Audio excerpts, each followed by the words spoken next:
Olá para você, eu sou Larissa, estou aqui em nome do Prosa em Família, o nosso quadro de sexta-feira, dentro do nosso gabinete, para falar do Kierkegaard.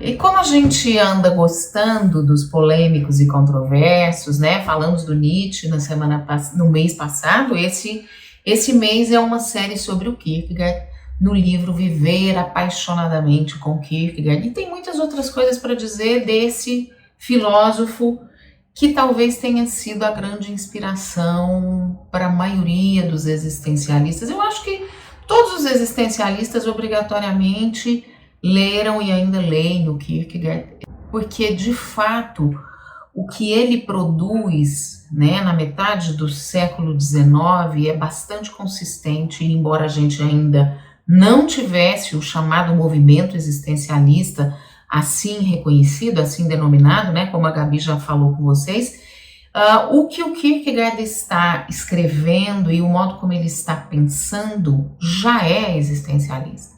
E ele acaba tendo uma obra bastante densa e bastante complexa, como foi a vida dele, né? Uma vida bastante marcada pela sua adesão ao cristianismo, ao mesmo tempo em que talvez ele tenha sido um dos maiores críticos do cristianismo.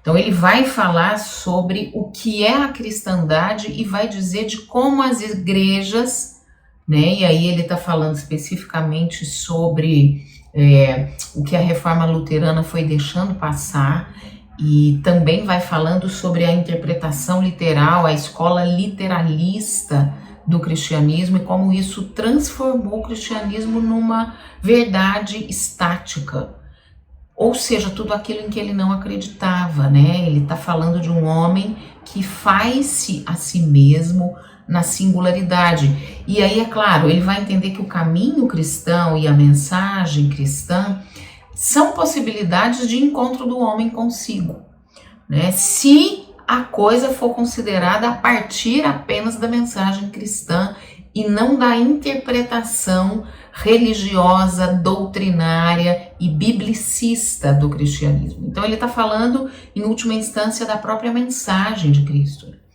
E aí ele vai entender que essa é uma das formas de transcendência, é uma das formas possíveis de encontro consigo.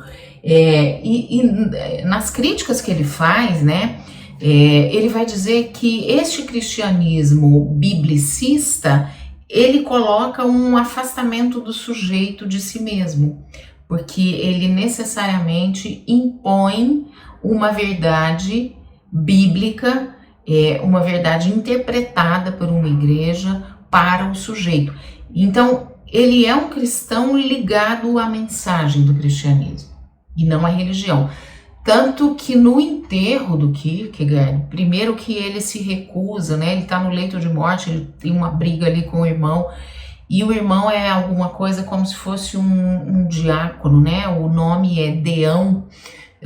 Então o irmão do Kierkegaard pede para ser recebido quando o Kierkegaard está morrendo, e o Kierkegaard se recusa, né? Porque ele está colocando o dedo na ferida da igreja e ele não teria a intenção de fazer as pazes com isso. Mas a família dele é uma família envolvida com a igreja, né? Então esperava-se inclusive que ele fosse pastor, porque ele tem ali um início de vida muito ligado à igreja, esperava-se que ele fosse pastor, e ele se recusa a isso porque ele vai entendendo o que a igreja fez, né? E é interessante, inclusive, que o Kierkegaard esteja na Dinamarca, porque a Dinamarca está à margem das grandes reformas, está à margem do grande conhecimento produzido, então acaba que ele tem uma certa liberdade de circulação ali, por ser dinamarquês e por estar fora do mainstream. A voz dele, né, vai sendo ouvida aos poucos, e essa grande controvérsia que ele promove dá uma balançada na igreja.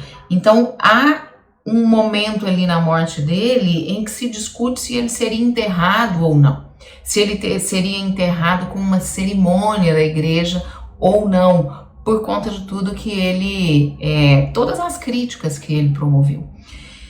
E por que a gente está falando do cristianismo do Kierkegaard como uma marca? Porque muito da obra dele conversa diretamente com essa mensagem cristã e não deixa de ser existencialista por causa disso. Então nós vamos entendendo que também alguém pode se vincular ao cristianismo, não necessariamente adotando uma doutrina religiosa promovida por uma igreja. E para ele, o cristianismo pode promover esse encontro do sujeito consigo, esse encontro que promove o salto diante do abismo do desespero. Nós vamos falar disso com mais calma, porque muita gente deu aí o apelido, né, vamos chamar assim, ao Kierkegaard de o filósofo do desespero. E aí ele vai entender que a fé, e aí nós vamos discutir sobre de que fé ele está falando, né, não é uma fé doutrinária ou doutrinada, mas que a fé pode ajudar a pessoa a dar os saltos diante dos abismos que a vida coloca e que esses saltos fazem o encontro do sujeito consigo, por meio da singularidade e tal. Mas a gente vai falar mais sobre isso e às sextas-feiras, principalmente, a gente está aqui tentando fazer um link, né? Vamos começar já a pensar em como é que a adolescência seria vista pelo Kierkegaard e o que é possível desenvolver em termos de fé durante a adolescência, já que esse é o quadro Prosa em Família e já que a gente está aqui no nosso gabinete para falar desses autores incríveis que atravessam a história do existencialismo, do humanismo, da Gestalt, da fenomenologia e das críticas sociais também. Fica com a gente. Obrigada, um beijo.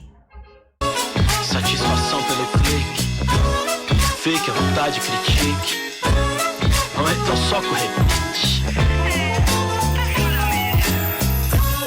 Tamo aguardando o convite.